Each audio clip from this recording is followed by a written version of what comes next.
নমস্কার বন্ধুরা, বং কিচেন নতুন একটা রেসিপিতে আপনাদের স্বাগত জানাই। আমি যে রেসিপিটি করব সেটি মেথি শাক দিয়ে বড়া।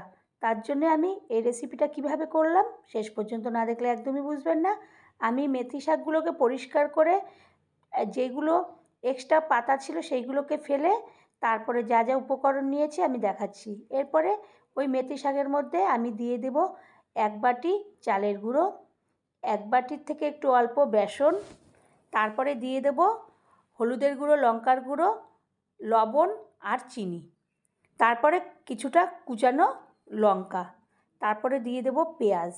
একে একে উপকরণগুলো আমি সমস্তগুলো দিয়ে দিলাম। এরপরে আমি এই শুকনো হাত দিয়েই মাখতে থাকবো, কারণ মেথি শাক থেকে একটু জল ছাড়বে। যদি জল লাগে একটু হাতে ভিজিয়ে সামান্য একটু ছিটা দিয়ে নিতে হবে, না হলে ওই মেথি শাকের ওই জল থেকেই এই মাখাটা পুরোটা হয়ে যাবে। এরপরে হাতের মধ্যে আমি একটু একটু করে নেব, নিয়ে চ্যাপটা চ্যাপটা করে এদিকে আমি একটা ওভেনে আমি আগের থেকে তেল গরম বসিয়ে দিয়েছি। তারপরে ওই তেলের মধ্যে হাতের মধ্যে বড়ার চ্যাপটা চ্যাপটা করে নিয়ে আমি একটা একটা করে বড়া ছেড়ে দেব। তো আমি এই রেসিপিটা কিভাবে করব আপনারা না দেখলে বুঝবেন না। চ্যানেলটি সাবস্ক্রাইব না করলে সাবস্ক্রাইব করবেন, লাইক শেয়ার কমেন্ট করবেন, পাশে থাকা বেল বাটনটি টিপবেন, তাহলে যে কোনো রেসিপি আপনাদের কাছে সবার আগে পৌঁছাবে। এরপরে আমি 4টে করে বড়া দিয়ে দিয়েছি, একটু বড় বড় সাইজ করে চ্যাপটা চ্যাপটা করে দিয়ে এরপরে আমি উল্টে পাল্টে একদম গ্যাসটা ডিমো আঁচ করে ভাজবো, কারণ আমি যদি আঁচটা বাড়িয়ে দিই তাহলে ওপরটা পুড়ে যাবে, হয়ে যাবে, কিন্তু ভেতরটা কাঁচা থাকবে। সেই কারণে আমি একদম নিভু আঁচে এই রান্নাটা করে নেব। তা আমরা তো মেথি শাক দিয়ে অনেক কিছু করে থাকি, মেথির বড়া করি, কিংবা এইটা আমি নিরামিষ না, এটা আমিষ বড়া করলাম।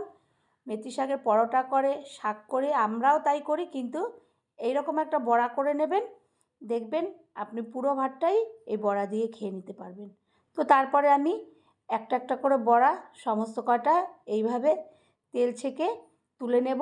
তারপরে আবার আর এক খ্যাপ আমি দেব, দিয়ে আবারও সেটাকে উল্টে পাল্টে যখন নিচটা হয়ে যাবে উল্টে সামনের দিকটা পেছনে দেব, পেছনের দিকটা সামনে দিয়ে এইভাবে উল্টে পাল্টে আমি বড়াগুলোকে সমস্ত কটাকে ভেজে নেব। আমি আবারও উল্টে দিয়ে এইভাবে ভেজে নিচ্ছি। তো একবার হলে এরকম একটা অল্প সময় অল্প উপকরণে প্রতিদিন একঘেয়া শাক না রান্না করে একদিন এরকম একটা বড়া করে নেবেন, দেখবেন খুবই ভালো লাগবে।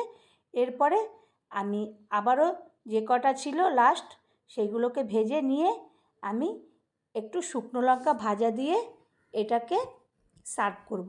তো আপনি শুকনো লঙ্কা দিয়ে যদি এই বড়াটা ভাজা দিয়ে পুরো ভাতটা খেয়ে নিতে পারবেন, এত সুন্দর লাগবে এই মেথি শাকের বড়া। তো তারপরে আমি কিছুটা শুকনো লঙ্কা ভেজে নিলাম, নিয়ে আমি ওই প্লেটের মধ্যে রেখে দিচ্ছি। তারপরে আমি এই বড়াগুলোকে ছিঁড়ব, দেখব যে ভেতরটা খুব সুন্দরভাবে একদম পুরো নরম হয়ে গেছে, আর ওপরটাও বেশ, যেহেতু চালের গুঁড়ো দেওয়া আছে, খুব মচমচে হয়ে গেছে। তা আমি দুটো বড়া এইভাবে ভেঙে দেখব, সুন্দর ভেতরটা সিদ্ধ হয়ে গেছে।